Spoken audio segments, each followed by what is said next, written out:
Hello students, कैसे हैं आप सब। Welcome to commerce learning point. तो बेटा आज हम करने जा रहे हैं आगे के हमारे एक्सपेक्टेड एमसीक्यूज। तो आज हम करेंगे बेटा डेथ और डिसोल्यूशन के क्वेश्चंस। ठीक है, मैंने ऑलरेडी एडमिशन के 2 क्वेश्चंस करवा दिए हैं, तो आप बेटा जाके वो वीडियो जरूर देखिए, इससे आपको एग्जाम में बहुत हेल्प मिलेगी। ठीक है, एक्चुअली आपको क्वेश्चन कैसे अटेम्प्ट करना है पेपर में वो आपको पता चलेगा। जो भी स्टूडेंट्स बेटा नए, चैनल को सब्सक्राइब कीजिए, लाइक कीजिए। 15 मार्च से मोस्ट प्रोबेबली मैं 11th क्लास का बैच स्टार्ट करूंगी बेटा, और 1 अप्रैल से 12th क्लास का। तो आपके जितने भी स्टूडेंट्स हैं, आपके जूनियर्स हैं बेटा, आपके फ्रेंड्स हैं जो 11th 12th में जाने वाले हैं, उनको वीडियो जरूर शेयर कीजिए बेटा, और उनको बताइए। अब से मैं क्या करूंगी बेटा, पूरे साल हमारी क्लासेस आती रहेंगी और मैं बेस्ट कंटेंट लाने का प्रोवाइड करूंगी बेटा आपको। ठीक है, मैं बहुत कोशिश करूंगी, और इस अब हम पूरे साल आपके साथ बने रहेंगे। ठीक है, तो बेटा चैनल के साथ जुड़िए रहिए, और चैनल वीडियो अच्छी लगी हो तो लाइक कीजिए, कमेंट कीजिए। चलिए बेटा, हमारा क्वेश्चन है, Sudhir, Deepak and Naveen were partners in a firm sharing profits and losses in the ratio 2:1। ठीक है, on 31st of March their balance sheet was as under बेटा। ठीक है, अब देखो आपको बैलेंस शीट दे रखी है बेटा, आपको क्रेडिटर्स दे रखे हैं, जर्नल रिजर्व दे रखे हैं, सारी चीजें दे रखी हैं। ठीक है, अब हम चलते हैं बेटा नीचे की हमारी क्वेश्चन की रिक्वायरमेंट क्या है। क्वेश्चन में बोला है बेटा, Sudhir died on 30th of June। Sudhir की डेथ हो गई है बेटा 30th of June को।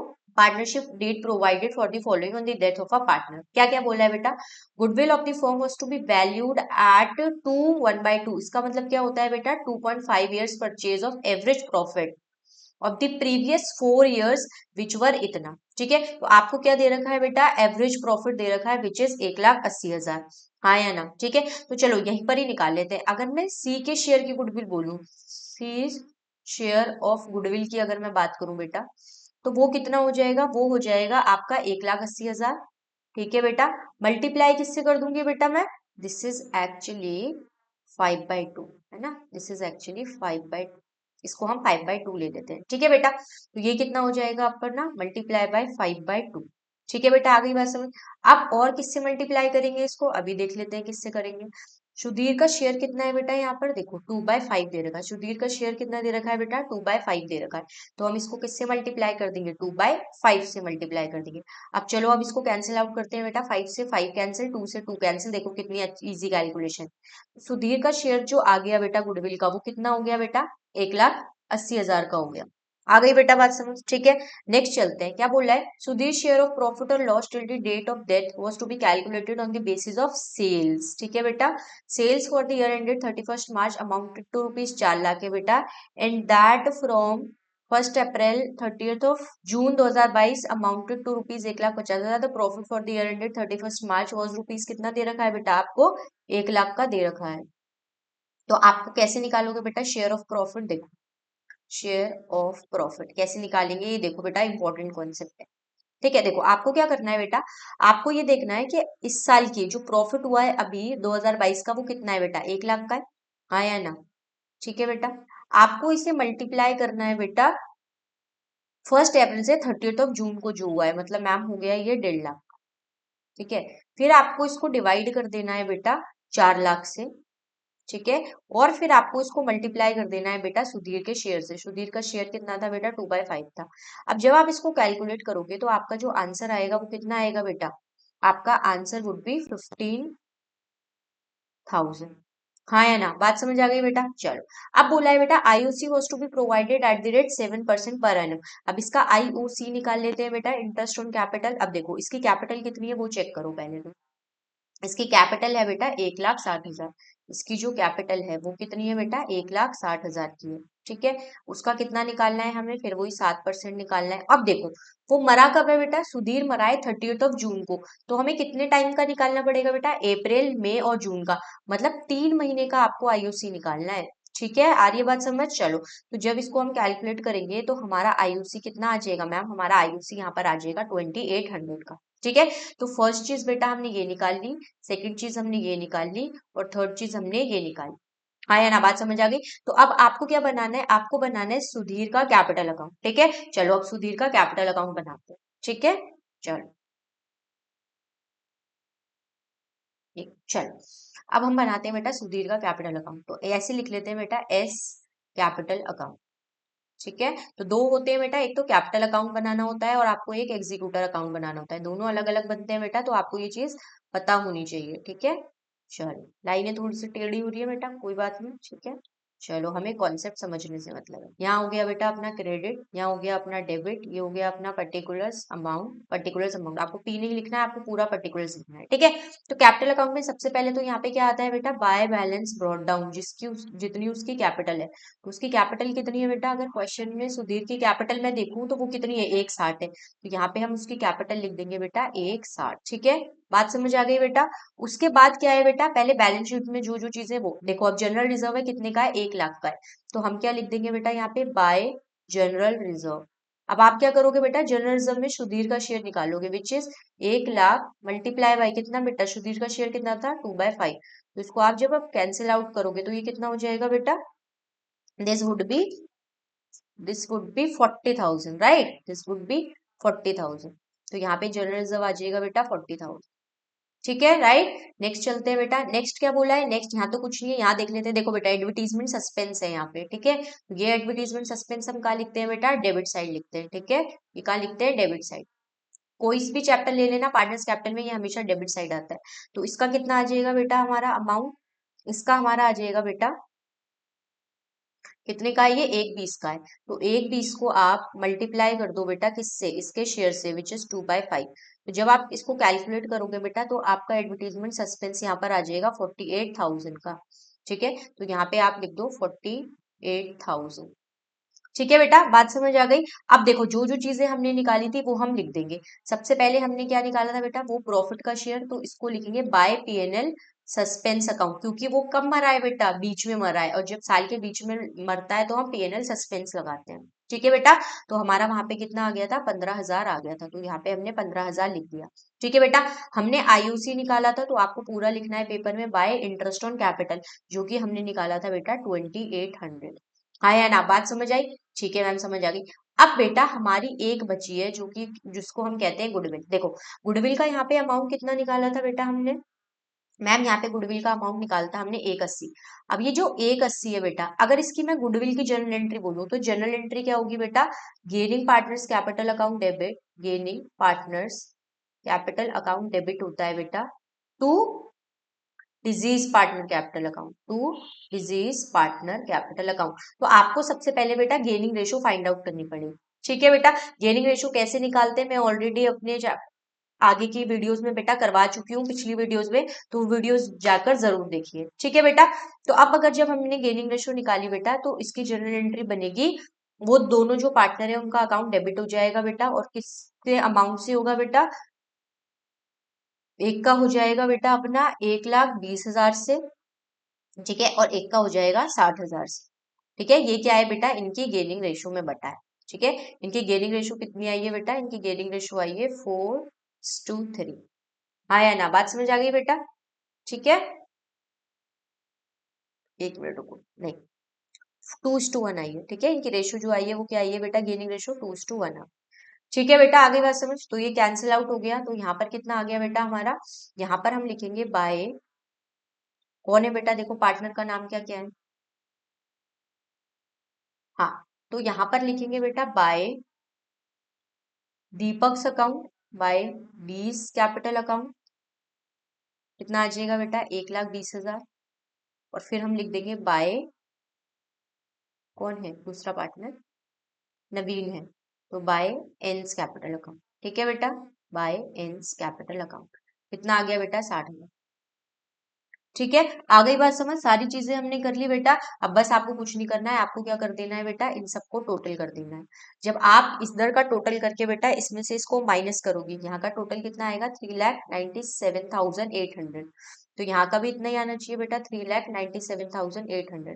तो जब आप इसमें से बेटा इसको माइनस करोगे तो यहाँ पे जो बैलेंस बचेगा वो हम कहा लिख देंगे, 2SS मतलब सुधीर एग्जीक्यूटर अकाउंट। तो यही बैलेंस होगा जो हमें निकालने के लिए बोला है। तो इसमें से जब आप माइनस करोगे तो आपका आंसर आ जाएगा 3,49,800। ठीक है बेटा, हाँ या ना, बात समझ आई। तो ये होता है बेटा आपका जो एग्जाम में एक क्वेश्चन आएगा वो आपको करना है। ठीक है, चलो अब बेटा देखो टाइम की क्योंकि कमी है इसलिए मैं आपको एक जल्दी से डी सोल्यूशन का क्वेश्चन करवा देती हूँ। डी सोल्यूशन का क्वेश्चन हमारे लिए बेटा जनरल एंट्रीज बच्चों को नहीं आती है तो मैं जनरल एंट्री वाला पिक करती हूँ। अगर और इसमें और भी क्वेश्चंस है सारे चैप्टर के, तो अगर आपको बेटा पीडीएफ चाहिए तो आप मुझे कमेंट जरूर करना, मैं आपको पीडीएफ इसकी दे दूंगी। ठीक है, आ गई बात समझ? चलो आगे बढ़ते हैं बेटा। नेक्स्ट क्वेश्चन क्या है, pass necessary journal entries for the following transaction on the D solution. ठीक है, तो ये डी सोल्यूशन का क्वेश्चन है। फर्म ऑफ मंच and Rajiv after various assets and external liabilities has been transferred to realisation account. ठीक है, क्या बोला है बेटा, मंच का लोन था 18,000 का, वो settled by giving her an unrecorded furniture of rupees 20,000। ठीक है बेटा, क्या हुआ कि मंच का जो लोन था 18,000 का वो सेटल्ड कर दिया by giving her an unrecorded furniture of rupees 20,000। ठीक है, तो आप लोग बताओ बेटा इसकी जर्नल एंट्री क्या होगी। देखो मैं यहीं पर ही लिख देती हूँ। ठीक है, इसकी जर्नल एंट्री क्या होगी बेटा, इसकी जर्नल एंट्री देखो, मंच का लोन खत्म हो रहा है तो लाइबिलिटी जब खत्म होती है बेटा तो हम उसको क्या करते हैं, डेबिट करते हैं। हम उसको क्या करते हैं बेटा, डेबिट करते हैं। तो यहाँ पे क्या हो जाएगा, मंच लोन अकाउंट डेबिट। ठीक है, और हमारी एसेट क्या हो रही है बेटा, रियलाइज हो रही है, जिसको हम कहाँ लिखते हैं, हम उसको लिखते हैं क्रेडिट साइड। तो यहाँ पे आ जाएगा टू रियलाइजेशन अकाउंट। तो अमाउंट कितना आ जाएगा बेटा, अमाउंट हम लिखेंगे 18 का और 18 का। आया ना, बात समझ आ गई? चलो ये वहीं पर ही कर लेते हैं, बेटर लगेगा। ठीक है, तो फर्स्ट सेकेंड एंट्री हम यहाँ करते हैं। ठीक है बेटा, चलो क्या है बेटा पढ़ते हैं। Machinery of the book value 80,000 है, वो sold at a loss of 10%। अब देखो एक मशीनरी थी बेटा, ठीक है, जिसकी बुक वैल्यू कितनी थी, 80,000 की थी।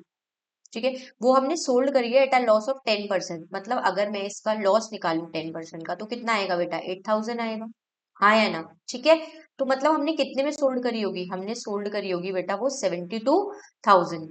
ठीक है, तो बस हम रियलाइज्ड कर लेते हैं इसको। रियलाइजेशन जनरल एंट्री क्या होगी बेटा, कैश या फिर बैंक अकाउंट डेबिट, कैश या फिर bank account debit to realisation account, क्योंकि हमारी मशीनरी क्या हो गई है, रियलाइज्ड हो गई है। एग्जाम में बेटा फॉर्मेट बनाना इंपॉर्टेंट होता है, ठीक है, नरेशन लिखना इंपॉर्टेंट होता है। तो आप एग्जाम में अच्छे से डेबिट क्रेडिट पर्टिकुलर्स एलएफ का कॉलम जरूर बना के आना और नरेशन जल्दी लिख कर आना। ठीक है बेटा, आ गई बात समझ? चलो नेक्स्ट क्या बोला है बेटा, a creditor of rupees 40,000 accepted cash 21,000। देखो 40,000 के क्रेडिटर थे हमारे, ठीक है, जिन्होंने क्या करा, 21,000 रुपए तो कैश एक्सेप्ट कर लिया। ठीक है, and stock of the book value 25,000 in full settlement of his claim. देखो अब इनका बचा कितना होगा बेटा, इनका बचा होगा मैम 19,000। ठीक है, बट इन्होंने क्या करा है बेटा, इन्होंने एक स्टॉक ले लिया है। अब देखो ये पॉइंट हमने पढ़ा था बेटा, कभी भी कोई आउटसाइड लाइबिलिटी होती है, कभी भी कोई आउटसाइड लाइबिलिटी होती है और वो हमारी एसेट ले लेती है, ठीक है, तो उसके लिए हम कोई भी जनरल एंट्री पास नहीं करते हैं। तो हमारी जनरल एंट्री बस कितने के लिए पास होगी, 21,000 के लिए पास होगी। तो जनरल एंट्री क्या हो जाएगी बेटा, हमारी जनरल एंट्री हो जाएगी realisation account debit, realisation account debit to cash account, to cash account. और मैम अमाउंट कितना आएगा, अमाउंट वही आएगा बेटा 21,000, क्योंकि जो रियलाइजेशन हुआ है वो कितने का हुआ है, 21,000 का हुआ है। हाँ या ना, बात समझ आ गई? चलो फोर्थ पॉइंट पढ़ते हैं बेटा। फोर्थ पॉइंट में क्या है, bank loan of rupees 1 lakh was paid along with interest of 10,000। तो इसका मतलब क्या हुआ है बेटा, टोटल कितना पेमेंट करी है आपने, टोटल हमने पेमेंट करी है मैम 1,10,000 की।